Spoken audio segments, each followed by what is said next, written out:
Okay, and it works. And that little descending noise means it's turned off. So now we're going to make a motion sensor circuit. So we've got a battery pack here, we've got a breadboard, we've got a male to male jump wire, a male to female jump wire, a buzzer, and a motion sensor circuit board with a cover. So first we need to get a breadboard and get the battery pack, put the red wire into this first row of holes and the black wire into this other row of holes. I like to put them one row apart so it's easier. So now we can get our motion sensor module and the male to female jump wires and connect one end of them to the pins on the motion sensor. So make sure to remember what colour goes to what marking. So here, brown goes to GND, red goes to out, and orange goes to VCC. So now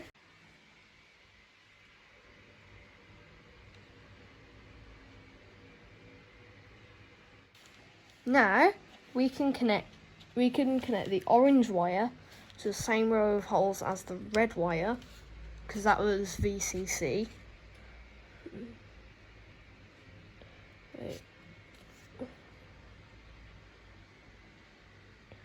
So the brown wire can go in the same row of holes as the black wire of the battery pack because it was GND, and we can put the red wire there.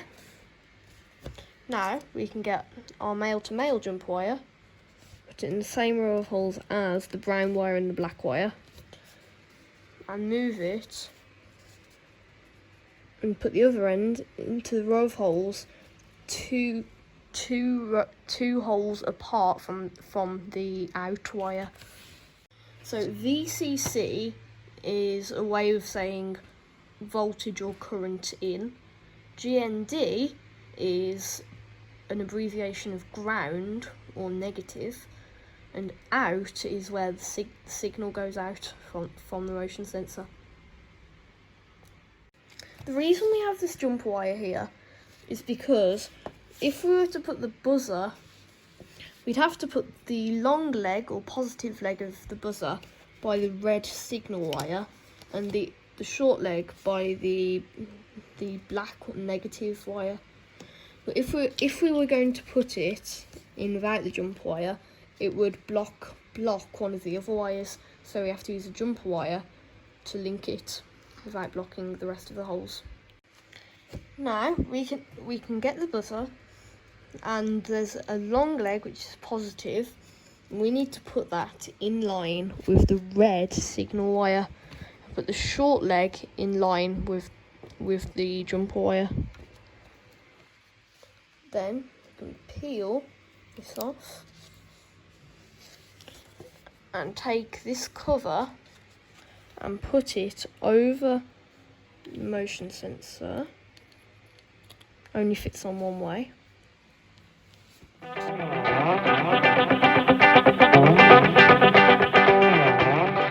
So the current comes from the red wire of the battery pack and powers the sensor through this breadboard conductor and the orange jumper wire, and it goes to the VCC pin.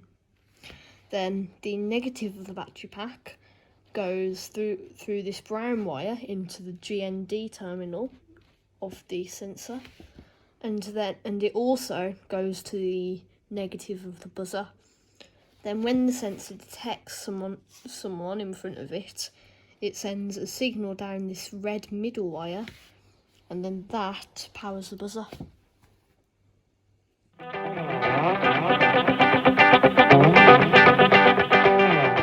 So now we'll test the motion sensor. So if we turn it on, you'll hear a beep. That's so you know everything's working. Now if you're walking, Mum. Okay. Oh, it knows. Yeah.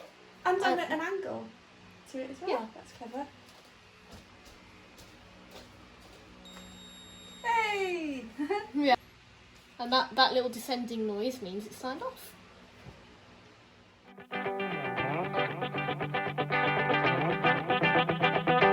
On the motion sensor circuit board, we have the actual PIR sensor, which scans for infrared light, which is what's emitted by warm objects like humans. On the other side, there is this chip here, which converts the output from the sensor into an on or off signal on the output pin. Then here are two variable resistors or potentiometers that let you adjust things like the delay time and the sensitivity of the sensor. And these four big capacitors here, along with lots of little smaller ones here, they store a small electric charge and release it instantaneously. Then here there are resistors which partially block the flow of current. This is a diode which only lets current flow one way, and this is a voltage regulator, so it takes the current input from the pin, and whatever voltage it is in a certain range, it converts it to 3 volts that the sensor uses.